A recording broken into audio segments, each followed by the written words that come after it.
Welcome back to the Orange and Black podcast. My name is Sean Holloway, and this podcast is for Giants fans where we will dive deep into everything using analytics, the eye test, common sense, and much, much more. Now, on today's show is all about the bullpen, or kind of lack thereof. Who is gone, who is added, and is this enough? Now, before we jump into today's show, I got a little message for you guys. Hey guys, if you like this content and want to see more, help grow this channel by hitting the like, subscribe, and notification buttons down below. Leave a comment in the comment section, share this video with everybody you know, follow me on social media at orange_black_pod on X and Instagram. I would love to hear from you. And with that, let's get back to the video. Now, welcome back. Now, let's talk about who is gone. Now, the notable subtractions are, of course, Tyler Rogers and Camilo Doval. Rogers and Doval were traded at the deadline last year, and their absence was immediately felt. You lost your best setup guy and your closer in the same deadline. Their bullpen after that kind of fell apart after that. They just kind of piecemealed it together, and it was never the same. You could, especially down the stretch when they had a hard time closing out games, you notice their absence pretty significantly. Randy Rodriguez tried to step into that closer role, ended up getting hurt, and now he's missing all of the 2026 season due to Tommy John. So that sucks. He was lights out last year. Hopefully he comes back healthy, ready to go for 2027. So losing Rogers and Doval left you with Ryan Walker as the only back of the bullpen guy. And last year he was very Jekyll and Hyde. He lost his closing duties pretty early, and they needed help. They needed a lot of help in that bullpen, essentially rebuilding it for 2026. So let's see, who did they add? There were two notable additions to the bullpen, Sam Hentges and Jason Foley. They did add Gregory Santos to a minor league contract. He could end up being pitching at the major league level, but I wouldn't count on it.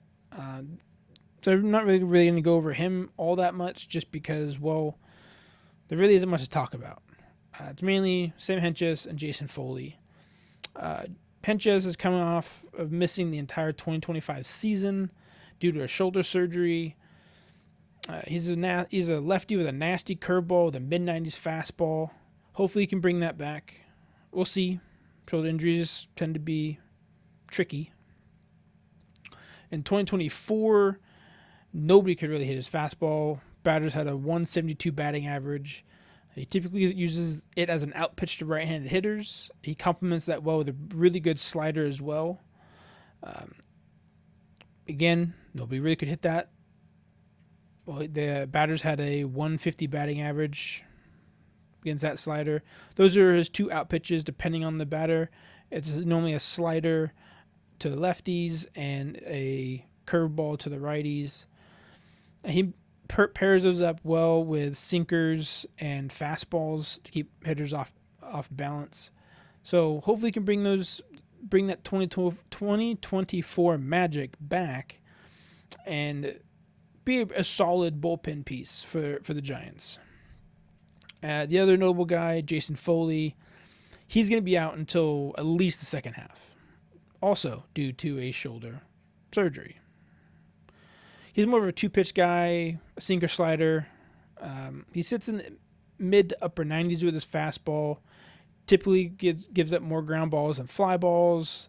When it does, when they do end up hitting it, it's usually weak contact. It's not a whole lot of hard contact. He did have 28 saves in 2024, so if Ryan Walker ain't working out in the second half, they can, use Foley as an interim closer if they needed to. He has some experience, which is good, but I don't know how much he's going to pitch. I would assume he's going to pitch a decent amount. It's only half of a season, but then again, they might try to be somewhat conservative with him since he is coming off of a serious injury. But we just have to wait and see. Now, are these two moves enough? Short answer is no. No. They still don't have a certified closer. You can say Walker is, but he was very Jekyll and Hyde last year, so is he going to be the guy? Can he return to his 2024 self and pitch as well as he did? Don't know. But they needed a closer, and they didn't get one. They don't have a reliable eighth inning guy either. Now, you can potentially throw Henches out there for the eighth inning, but is he going to be as good as Tyler Rogers? Probably not. How much usage are they going to have out of him coming out of a major injury? I don't know. I'm sure there'd be some sort of limit, or he's going to be monitored very closely. They don't want to, make anything worse. So, yeah, they don't really have an eighth inning guy. Most of the pitchers they do have are middle relievers, right? Budo, Gibbons, Gage, stuff like that. So, getting to the bullpen's already going to be a hassle and a pain for the Giants because after Robbie Ray, there really isn't much in terms of starting pitching.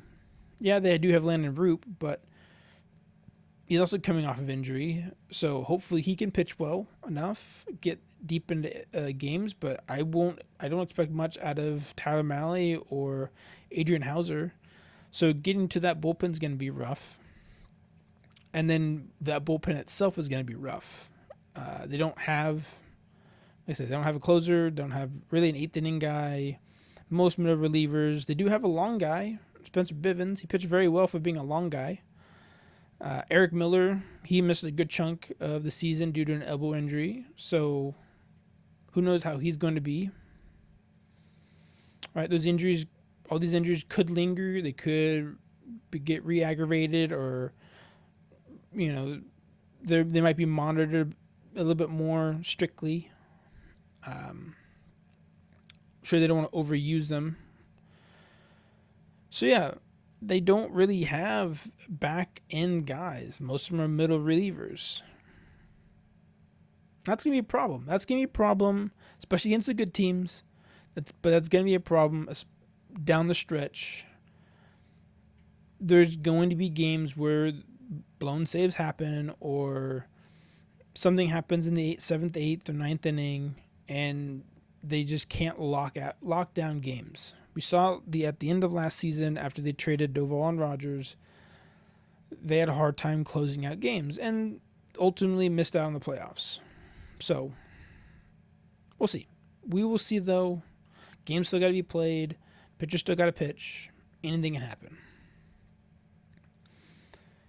My biggest problem with this bullpen is there two guys that they signed, right? The big notable additions. Because as of right now, spring training is in a couple of weeks, or pitchers and catchers report in a few weeks.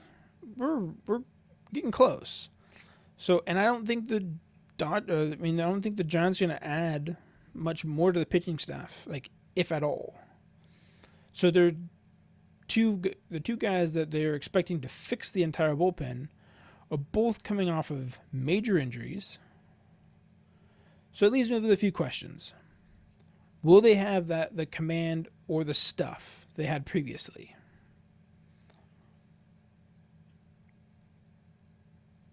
I don't know. I do not know if they're going to have that. Are they just looking for innings? Are they just looking for innings from these guys? Like, what are their expectations? Are they going to rely more on the farm? And these guys are just, oh, hey, we need somebody. We're going to wait and see how they do, and hopefully they're cheap, and hopefully they pitch well. Like, what is the plan? What is the plan? Because as of right now, on paper, they have one of the worst bullpens in the league. I think their projected WAR as a pitching staff for the bullpen, I think their projected WAR, I think, is under 1. I think it's like a 0.9. Something like that. That's bad. That's really bad for a bullpen. Really bad. I think it's 0.9 still. I could be wrong. I think I mentioned that in the previous video.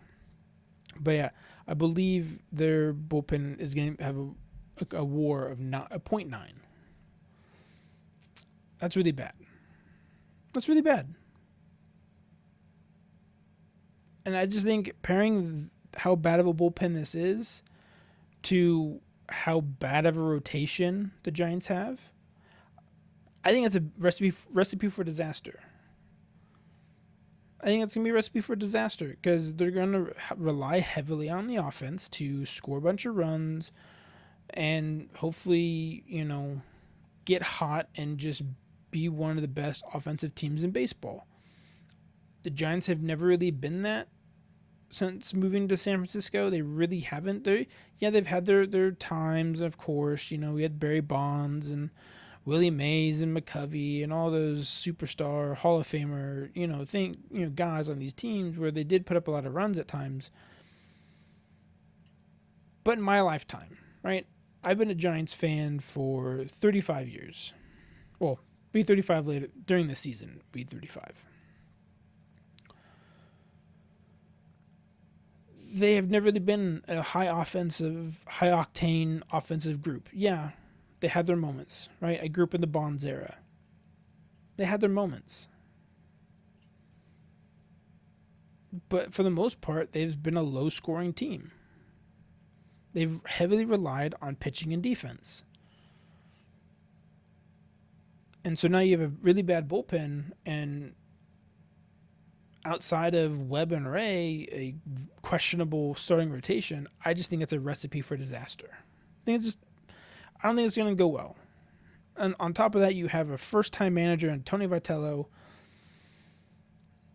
I just think you're setting yourself up for failure. And I'll say this, I think this will be my second time saying it. I'll probably say it a few more times. The games still have to be played. The players have to play.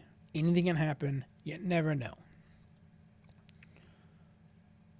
There were plenty of good options that were out there that went on very reasonable deals. But the Giants decided to spend that money on the Curian Theater for $13 million. That's wild. That's wild to me.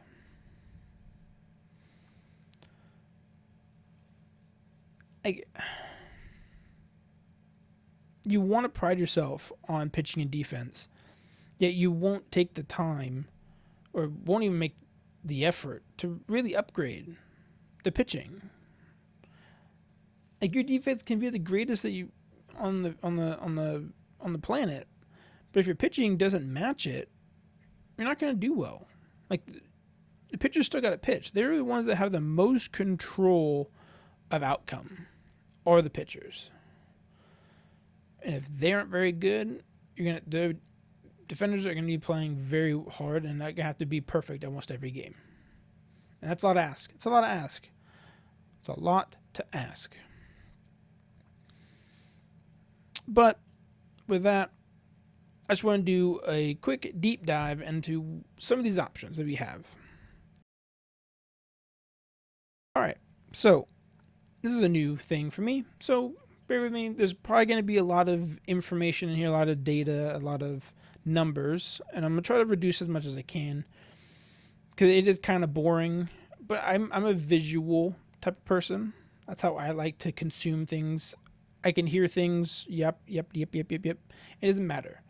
I like to see it to believe it. So this is what I like to do. So I just kind of want to put these numbers out there so we can all kind of figure out and kind of see what we're dealing with. So first we're going to start off with Ryan Walker.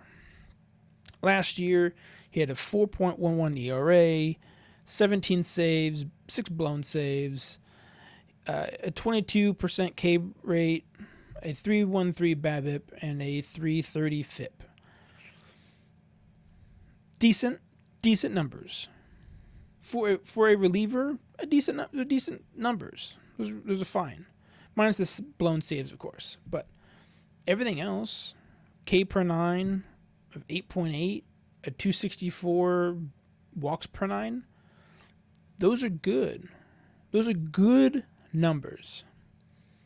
But not for a closer. Not for a closer. You have to be lights out, shut down, like the ball is in my hands, game over. That's what you need out of your closer. And Ryan Walker wasn't that last year. And the one thing he does have is a 46% ground ball rate, which is really good. It's good, right? And if you pay attention to this video, you'll notice a theme. You will notice a theme with these pitchers the Giants have collected. Now, the steamer projections for him projects him to be significantly better. A 3.30 ERA, 30 saves, a 971 K strikeouts per 9, a 284 walks per 9, 26 K percentage, a 299 BABIP, and a 331 FIP. So it is better. Those are his projections. If he can, like I said, if he can return to his 2024 version, the Giants are in good hands. But you're hoping that he goes back to a 2024 version, because the 2025 version is still out there. Moving on, Joel Peguero. Now, he had a very very short stint in the majors. He spent most of his time in AAA, and when he was up at the big boy club, he pitched well. A 2.42 ERA, a 2.20 BABIP, a 3.85 FIP, 18.9 K percentage, a 3.22 walks per 9. He pitched well. He pitched very well.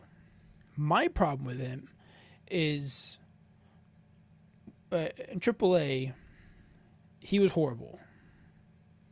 He wasn't very good. Right? He had a 5.10 ERA, and it's not like he barely pitched a whole lot in AAA. No, he had 42 and a third innings in AAA. He had a 5.10 ERA and almost a 4.89 walks per 9, 24% strikeouts, a 3.53 BABIP, a 4.79 FIP, and a 1.61 WHIP. That's not good. And the steam projections are pretty much in the middle between the two. It is all right. A 4.40 ERA, a 7.16 strikeouts per 9, a 3.01 BABIP, a 4.43 FIP, and a 1.43 WHIP. It's better than AAA, but not as good as Major League Club. So he's kind of in the middle. So we'll just have to wait and see what he's going to do. But I would expect him to... He's not really kind of like your late inning guy. Again, middle reliever, that's fine. It's fine for a middle reliever, someone who needs some innings and kind of throws out there early in the game, something like that. Kind of end an inning, like comes in the middle of an inning, kind of ends it. That's fine, right? And the one thing that is very notable about his pitching is he has a 53.3% ground ball rate. That's really good. That is really good. But one thing is very apparent by his numbers is he has control issues. If he can lock in those, lock that in, he can throw 100 miles an hour. If he can throw for strikes, that's even better. That's great. If he can't throw for strikes, then he's kind of, SOL at that point. Eric Miller. Before his injury that ended his season, he had a 1.50 ERA in 30 innings. His walks per nine was horrendous at 6. Right? That was horrendous. He had a 17.2 K percentage, a 289 BABIP, a 397 FIP, and a 1.47 WHIP. Not very good. His ERA was better. His ERA was above expectations. It was not where it's supposed to be, right?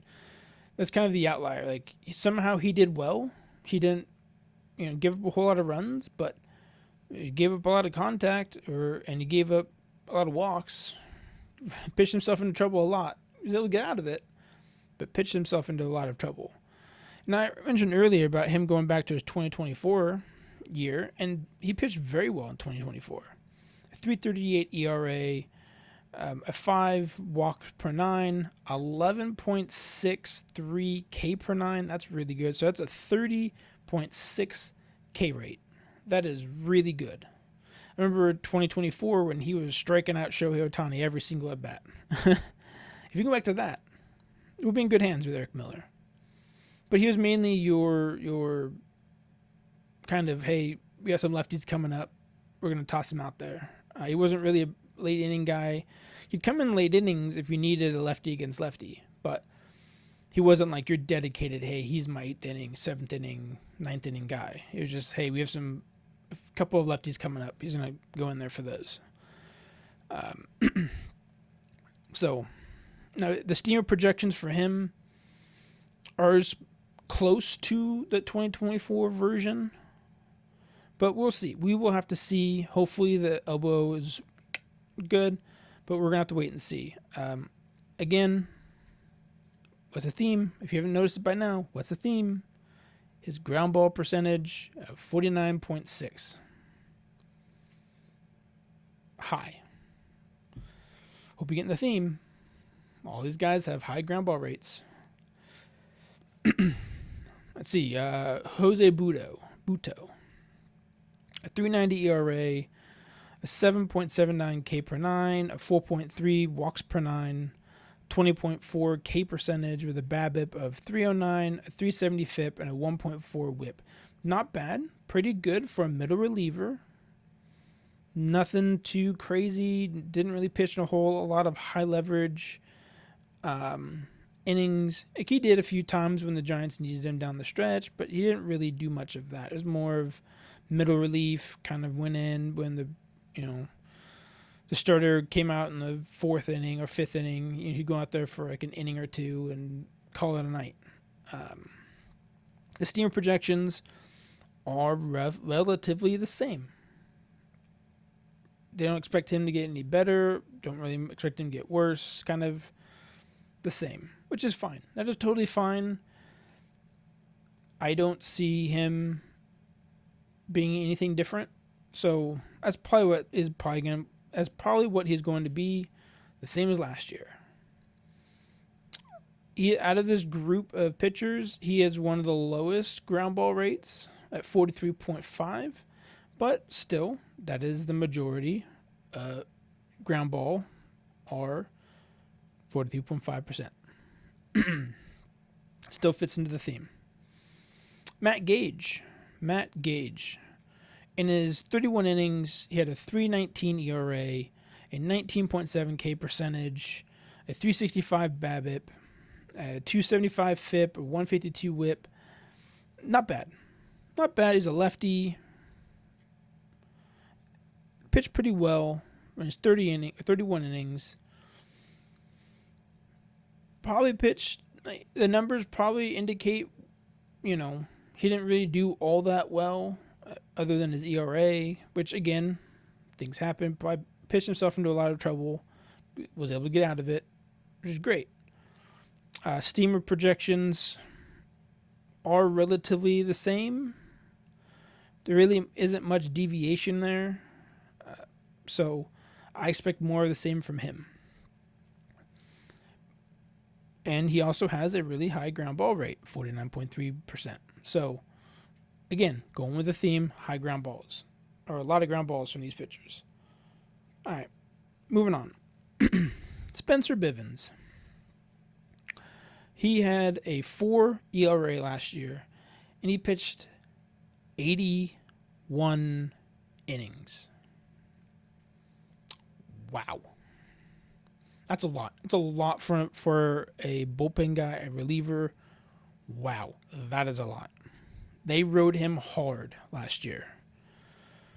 So him having a 4 ERA, I'll take it. I will take that every day of the week. Because, wow. I think the most amazing part out of all of it is his walks per 9. 2.78. He didn't walk a whole lot of guys. Did not walk a whole lot of guys. Right? He had a 313 BABIP, a 370 FIP, and a 1.33 WHIP. So he didn't really walk a whole lot of guys. Gave up, some hits, obviously. Has a 4 ERA. But he was the long man. He's the one that gave you innings when you needed innings, and they needed innings. And then, for him, he has a really high, but he has a high ground ball rate at 52.7%. It fits the theme of this bullpen. We're going to get, the defense is going to work a lot of ground balls. So hopefully the infield defense is the second half rather than the first half. Looking at you, Willie Adames. JT Brubaker. He pitched for the Yankees and the Giants last year. And in that season, he had a 3.77 ERA and 28 2/3 innings. Pitched well, right? He had a 280 BABIP, a 296 FIP, a 122 WHIP. He pitched well.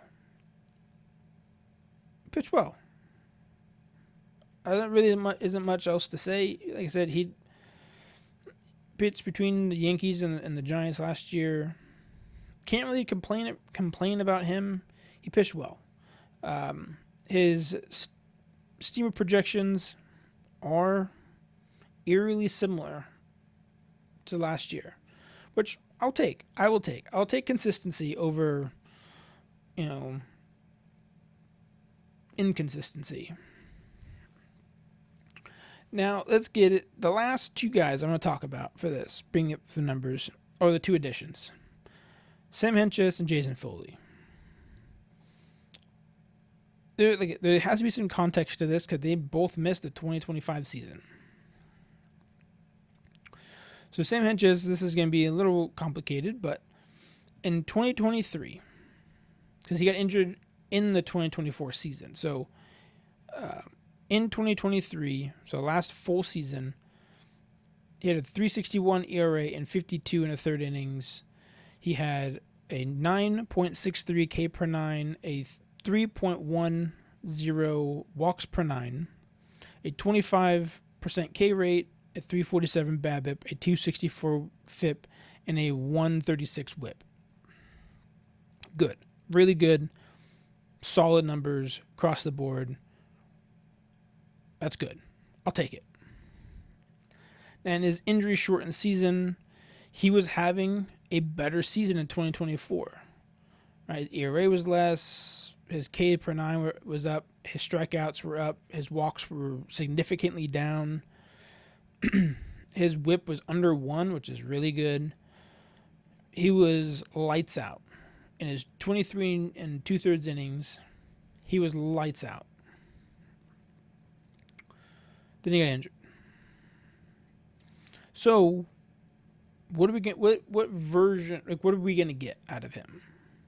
Now, the steamer projections shows him kind of in between that 2023 and 2024 season.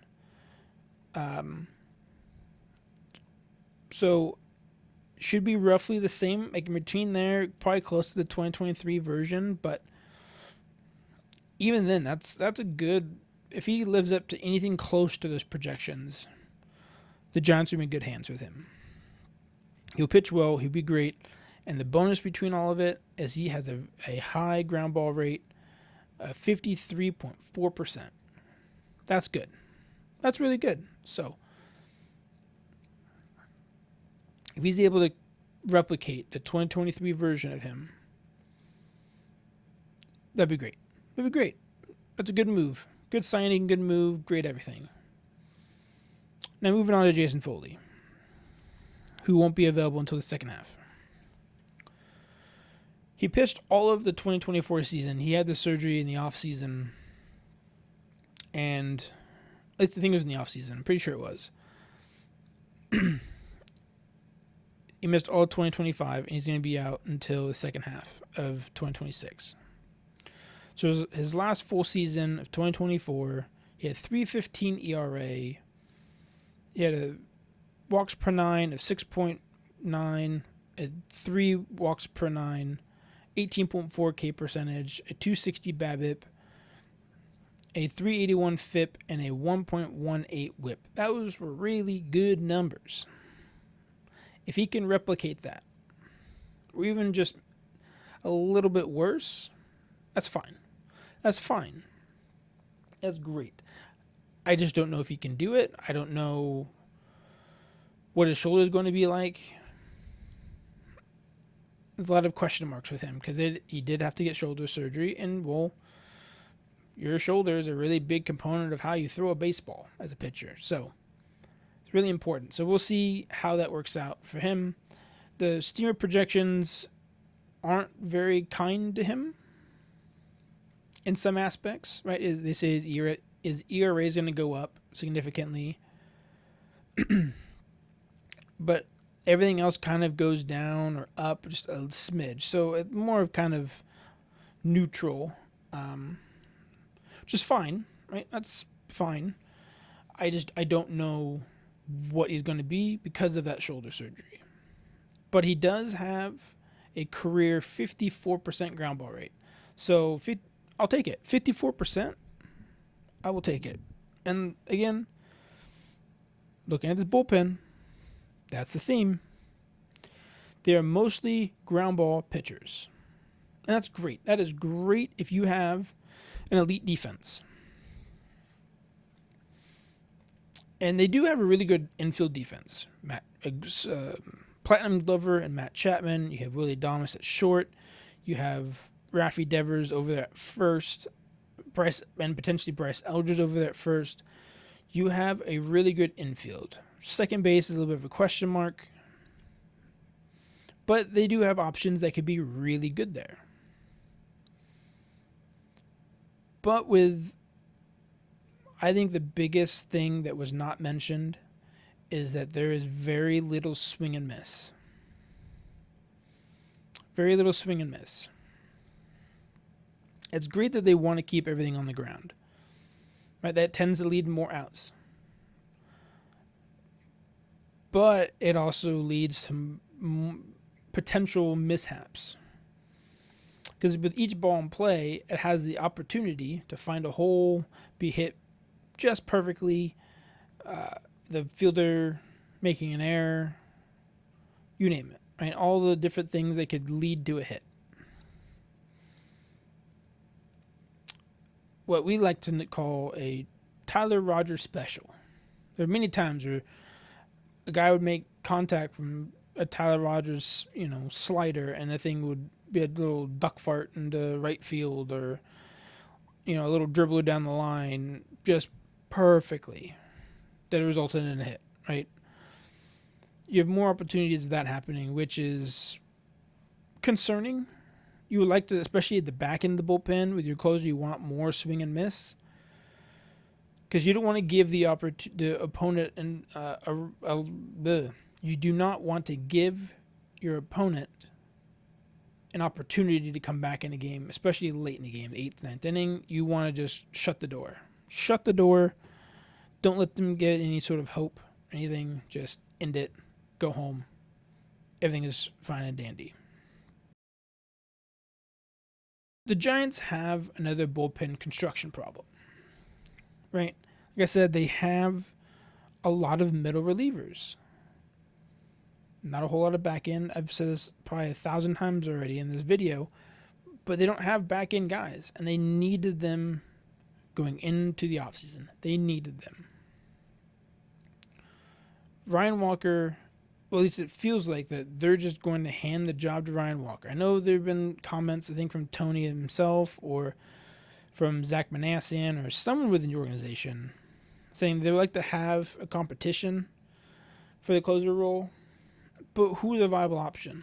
Who's a viable option? There really isn't anybody other than Ryan Walker. Because it takes the special kind of breed of a pitcher to be a closer. So he's a kind of de facto closer. And like, he has great stuff when he's accurate and when he can get swing and miss. He has great stuff. Great stuff. Especially that cross body action where you don't really see it until he's basically throwing it at you. Right? But the thing that stands out the most to me from last year was the lack of contact, or the lack of swing and miss. Right? He was 20th percentile in whiff percentage. He was 22nd percentile in chase rate. Like, those are horrible numbers. Right? You need somebody to close out games. He has great stuff, but if he's not missing bats, then he's gonna turn into Mr. Hyde, where he's just gonna lose that batter and it's just gonna snowball. That's kind of who he is. Now, they do have an option halfway through the season if Ryan Walker isn't capable of being that closer. Jason Foley has some experience, but I don't know what the plan is for him exactly. Is his work management going to be limited? Are they going to try to keep him more of just a middle reliever and kind of ease him back into things and don't have him, hey, guess what? We're coming back from the All-Star break. Guess what? You're now the closer. I highly doubt they're going to do that. So but if they need him, right? If they desperately need him, he has some experience, which is good. Because like I said before, it's a special kind of breed of pitcher to be a closer.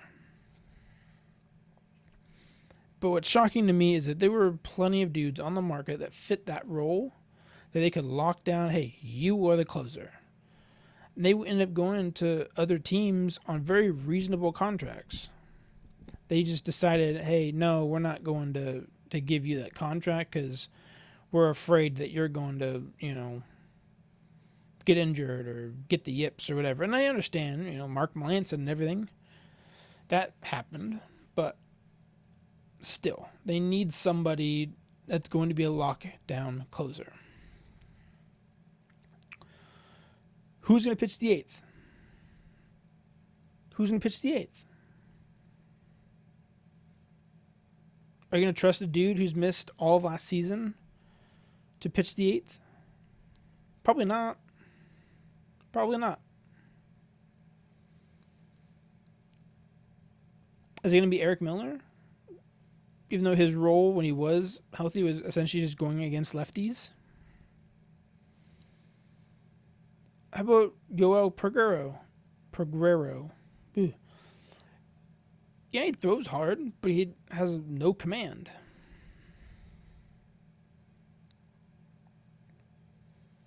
You can't have that sort of pitcher in the late innings, so that's just going to lead to trouble. Giving up a rally for free by walking a bunch of dudes, like they say, you cannot defend a walk. It's impossible to defend. You can't defend it. So they need guys who can throw strikes, get outs, end of story, no funny business, no games, no nothing. Just go out there, shut it down, go home.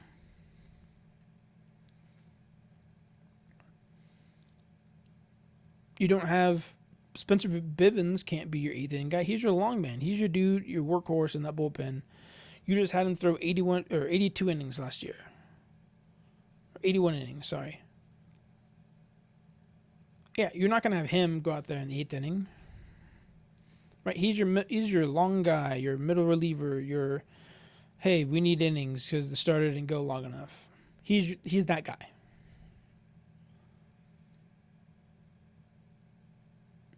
They honestly don't have a viable option late in games. They really don't. That's unfortunate too, because they're going to be heavily relying on the offense to score a ton of runs. And I think the late inning, 8th to 9th inning, is probably going to be a revolving door of who is hot at that time. They might give the role back to Ryan Walker, but they might not. But we're going to have to wait and see. But with that, I'll leave it there. Hope you enjoyed today's show. Please leave a like and a comment in the comment section down below, and I'll try to answer every single one. I would love to hear from you and what your thoughts are. Do you agree? Disagree? Now, don't forget to follow me on X and Instagram at orange_blackpod, and have a good rest of your day. I'll see you on the next one. Peace.